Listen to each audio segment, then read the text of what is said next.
The work that you do is so important for a vibrant democracy, that democracies that are projects that are always in the works and projects in making eternally. In the United States, we see that. We see that in the Philippines. But you do a great job of telling the truth, getting the facts out. And I just want to say thank you from the outset for everything that you do on behalf of the U.S. Embassy, U.S. government, also on behalf of my husband, who also values, as I do, the work that you do.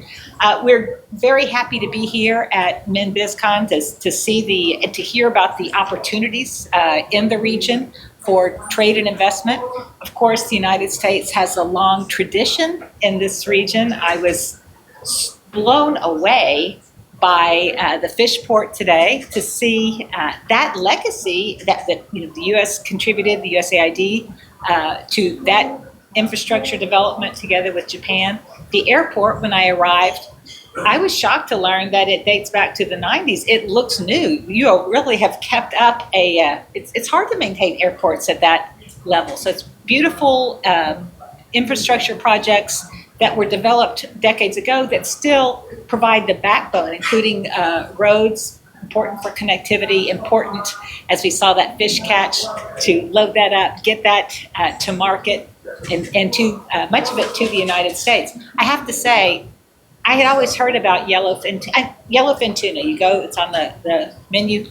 I never realized how yellow what that meant until today. Wow! And then I was able to see these massive fish, including the big-eyed tuna, and very impressive. And had a chance to also talk to some youth who participated in USAID's Youth Works program when I was at Alson's. These are underserved youth who are not in school, who are giving an opportunity to train with some skills training, and then through their internships find jobs. And I talked to about half a dozen young people yesterday, some of whom have been working a couple of months and some a couple of years, and asked them how they spent their first paycheck. And interestingly, probably not surprisingly, many of them, almost all of them, said on their families. I gave it to my parents for supporting me, or I spent it on my children, or we had a special family dinner out. Of course, that contributes to the economy also when families are able to provide more for their children and for their extended families and for their parents as well. So that was very rewarding to see USAID program in action, and of course doing fine work for the fish industry here, which, as you know, is a backbone of the economy. So with that, Glenda, you probably already introduced yourself. I did, Glenda from the delegation arrived, I think it was about September last year, as I recall. It's just about a year ago. I think it was 11 or 12 companies. And those partnerships, as you know, it's not instantaneous. Partnerships take a while to develop. But my understanding was very successful, looking a lot at sort of targeted agriculture, sort of high tech, how you can apply technology to increase yields, and also looking at making at the infrastructure between the land to the table and how we can work together on that. So those U.S. companies were here and came away impressed with the opportunities that are available, and those business deals are still being worked out. But it did come, and I got rave reviews, especially, of course, as always, about the hospitality of the people of Mindanao and the prospects. I thought it was really interesting to hear Secretary Go's presentation. You all may have been here and missed it, I'm not sure, but he's got a slide presentation of every of the opportunities that are available here in Mindanao in particular, but across the Philippines. And U.S. companies are very excited about the prospects. We have, it was on his slide deck as well, but we have through the PGI initiative, we're looking at infrastructure projects in the Luzon corridor together with Japan. Our presidents at the Trilateral Summit meeting in Washington just this spring in 2024 announced the Luzon Economic Corridor Infrastructure Development Plan. So we're very excited about that. Again, these are projects that will be developed not even in a matter of months or years, but even over decades, looking to enhance the infrastructure. Because we've seen what happened here with USAID infrastructure projects back in the 90s, how those are still paying dividends. So we're in it for the long haul. It's not about one trade mission or one business deal. It's about a partnership. We are truly partners in prosperity, and thrilled to be here. Thank you for that question. Yes. Good morning. My name is Bong Sarmiento. I'm from Mindanao. Yeah. My question is, what are the assistance coming from the U.S. government in the pipeline for Mindanao? Perhaps in terms of defense, investments, governance, maybe. We have good governance programs. Certainly, we work with civil society as well. We're looking in particular at smart cities, on ways that city government can improve their ability to deliver services. And that's here in Mindanao, but across the Philippines. What I just mentioned about the Youth Works, Opportunity 2.0, those are two programs that provide skilling for young people. We, of course, also have, and I was delighted to meet last night, alumni of our many U.S. government exchange programs. So last night we had about just under a dozen recipients of grants in the past, or exchange programs. So some have been in Indiana or Illinois or Texas or Georgia, or as I say from the South, Georgia, so that they recognize the accent.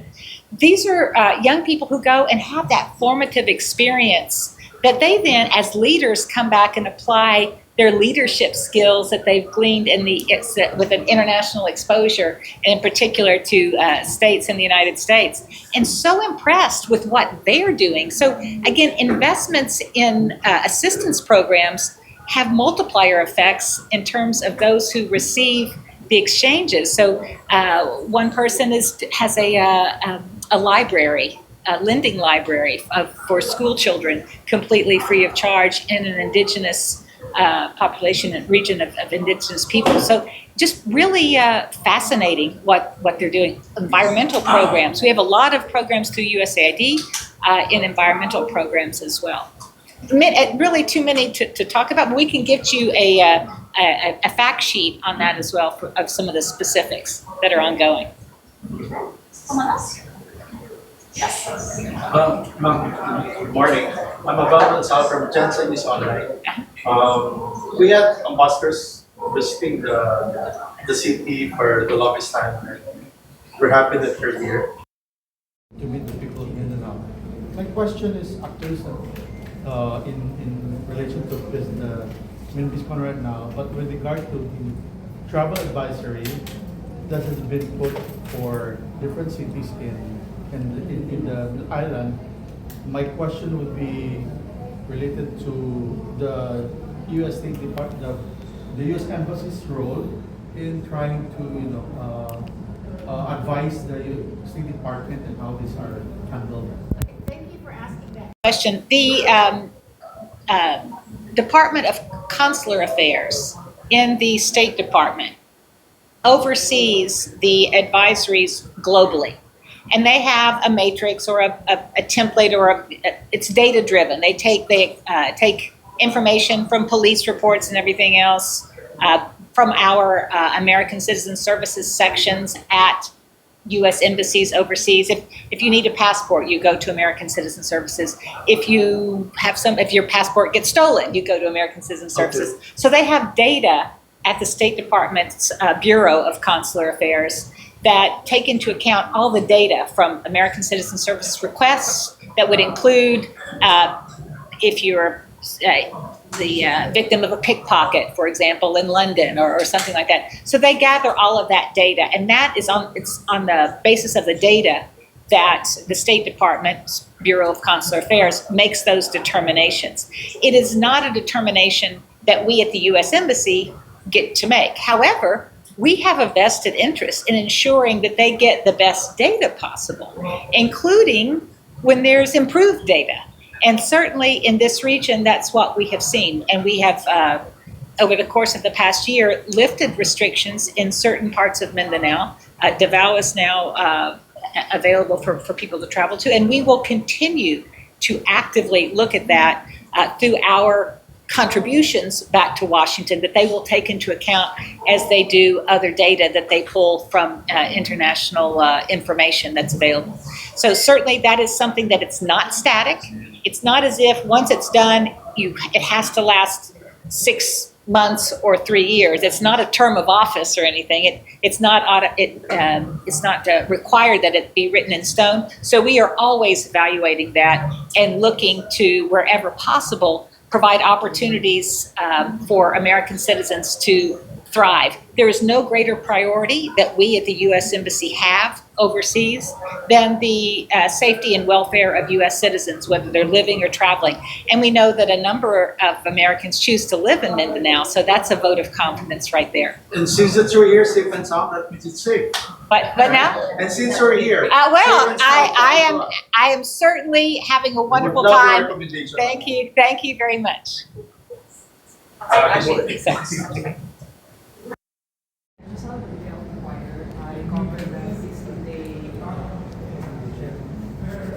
chaos. Police operation of the master appointment. Is there any plans of extradition? The question is about extradition for I don't have about that. That would you need to direct questions of that sort to the Department of Justice, either here or in the United States.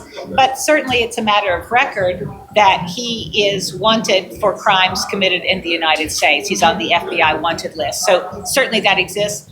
The process of extradition, however, is in the Department of Justice channels. Morning, ma'am. I'm Ken Abrigana of GMA News. Follow up on her question, ma'am. What is your reaction on Pastor Tipuloy's arrest? I don't have any reaction in terms of law and order and safety and security when it comes to domestic decisions on the part of local law enforcement or national law enforcement. As a diplomat, that's not what we do. But certainly, when you just asked the question about law enforcement and transparent processes, that's something that we factor into when determining safety and security for U.S. citizens traveling overseas. And we would always support law enforcement activities that are done in accordance with the law that preserve the safety and security of the people of the Philippines, who are our friends and partners. What is your reaction, ma'am, on the reiteration of China for the Philippines to withdraw the Philippines vessel in Sabina Shoal or Escoda's Shoal? This is emphasized by China during the recent BCM in Beijing. The bilateral consultative mechanism that took place in Beijing yesterday is, I guess, coming out with news that I have not seen. So I have not seen this, what you're referring to, but I can certainly say that the 9-dash line or now 10-dash line that China has drawn is a cartoon. That's not based in law. That is not a factual representation of international maritime law. And the United States stands by our partner, the Philippines, our ally, in terms of upholding international law and making sure that Filipinos have rights to have their sovereign rights upheld in their exclusive economic zone according to international law. And Escoda Shoal is only 75 nautical miles off the coast of Palawan. There's no doubt that is legally within, in international legal terms, within the exclusive economic zone. And having been to the fish port here this morning to see the amazing fish catch, somebody told me 1 million kilos a day here. Well, when you think, those are also traditional fishing grounds at Escoda, and in that part of that's protecting lives or national security. That's about livelihoods. That's about feeding people. That's about families. So the United States, as the friend, partner, and ally of the Philippines, supports the Philippines in upholding their rights under international law.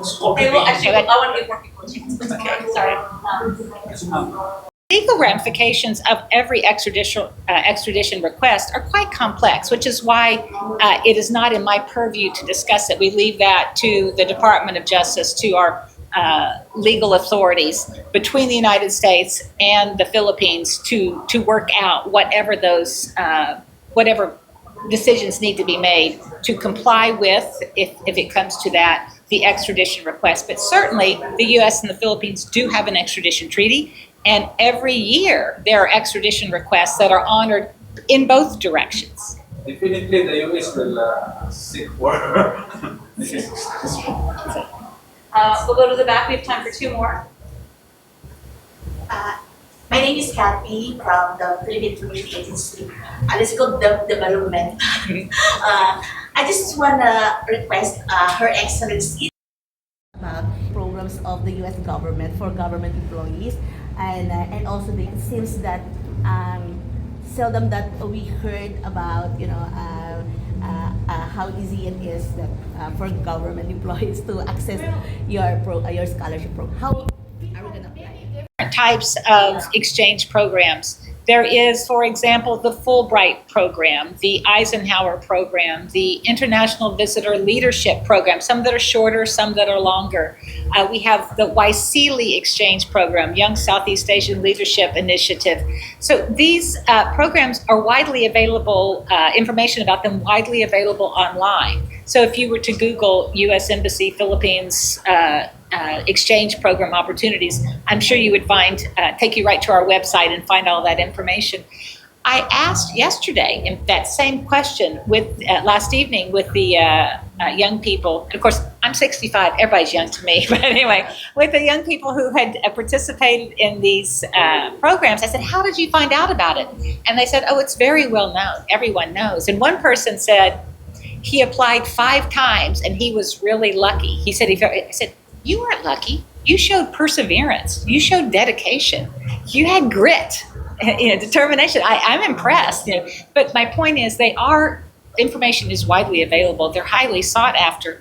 But with determination, 5 times the charm in this case. Others, of course, applied and got in on their first time. But they are very competitive because they are widely known, and we are always looking for ways, including working with companies to look for private sponsorship through our programs to increase the number of exchange opportunities. Has anybody not asked a question that wants to? Okay, we'll do one more. Okay. In terms of the fight against violent extremism, what's the view of the U.S. government? Is the Philippine government winning the war against violent extremism? I'm not in a position to judge anyone's record. When it comes to violent extremism, like many international problems, no single country can do it alone. That's why Secretary Blinken has said that we in the United States approach our leadership role certainly with conviction, but also with humility, knowing that we can't solve in the United States climate change, we can't solve violent extremism, we can't solve any of these pandemic is another case. These transnational problems are significant and require all of us to work together. And that's why the Biden administration has worked so hard to strengthen and expand our lattice work of alliances so that we're working together. In this case, law enforcement working together to nip any signs of extremism in the bud, to make sure that we can do everything in our mutual effort, coordinated with others in the international community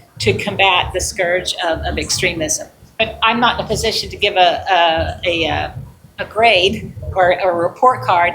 I think these are things that require long-term, continuous endeavors, and really, it's like democracy. It's a work in progress. Always need to be working together. Thank you very much. I think that's our time. Thank you so much. And if you want to do some individual, maybe I'll sit right here.